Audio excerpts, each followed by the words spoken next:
어제장에서 이슈가 있었던 업종 살펴보는 기업 이슈 시간입니다. 대통령 불소추 특권을 규정한 헌법 제84조를 근거로 이재명 대통령의 형사재판들이 잠정 연기된 것과 관련해 헌법재판소에 제기됐던 헌법소원이 줄줄이 각하됐습니다. 각하는 당사자 적격성 등 청구 요건을 갖추지 못한 경우 본안 심리 없이 재판을 종료하는 것을 말하는데요. 이처럼 이재명 대통령을 둘러싼 사법 리스크가 해소되면서 관련주가 상승했습니다. 재판부가 추후 지정 근거로 드는 헌법 제84조는 대통령은 내란 또는 외환의 죄를 범한 경우를 제외하고는 재직 중 형사상 소출을 받지 아니한다라고 정하고 있습니다. 이에 따라 대장동, 위례, 백현동, 성남FC 1심, 그리고 위증교사 2심도 모두 추후 지정으로 잠정 연기됐는데요.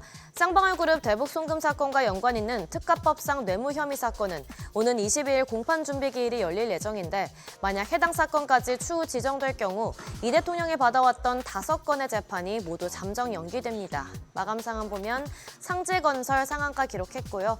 앱트 뉴로사이언스 23.5% 올랐고 CS 7.32%, 오리엔트 바이오 6% 넘게 시세 분출했고요. 동원금속도 4% 가까이 상승 마감했습니다. 장마철과 함께 폭염도 찾아오고 있습니다. 낮 최고 기온이 30에서 36도로 예보되면서 평년보다 기온이 4에서 7도 정도 높아졌는데요. 기상청에 따르면 현재 전국 특보구역 183곳 중 174곳에 폭염특보가 발효됐는데 특보구역이 전 국토를 포괄하는 만큼 우리나라 95%의 폭염특보가 내려진 셈입니다. 문제는 당분간 이 폭염특보가 해제될 만한 요인이 없단 건데요. 중부와 남부 그리고 제주 전역을 덮고 있는 북태평양 고기압 세력이 약화할 기미를 보이지 않고 있습니다. 7월 말에서 8월 중순 한여름에 나타나는 풍경이 7월 초부터 보이고 있는데 그러면서 높아진 습도에 체감온도는 이보다 더 올라서 불쾌지수가 크게 상승하고 있습니다. 뿐만 아니라 습도가 높으면 옷장이나 이불장 안에서 꿉꿉한 냄새가 나고 곰팡이도 생길 수 있는데요. 이에 제습기 관련주가 좋은 흐름 보였습니다. 마감 상황 보면 파세코가 21% 넘게 시세 분출했고요. 위닉스 10.24%, 신일전자 6% 넘게 올랐고 코웨이 4.19%, 쿠쿠홈시스도 2% 가까이 상승 마감했습니다. 차세대 배터리인 나트륨이온 배터리에 관심이 집중되면서 어제 관련주가 날아올랐습니다. 나트륨 배터리는 지구상의 리튬보다 500배 이상 풍부한 나트륨을 원료로 활용해서 가격 경쟁력이 뛰어난데요.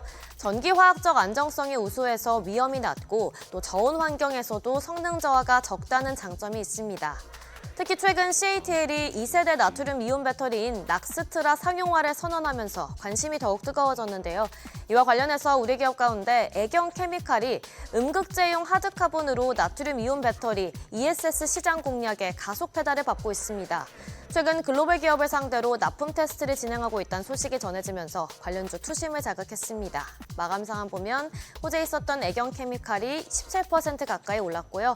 자이글 9.56%, 메가터치 3.74%, LG에너지솔루션과 에코프로비엠 모두 1% 넘게 상승 마감했습니다.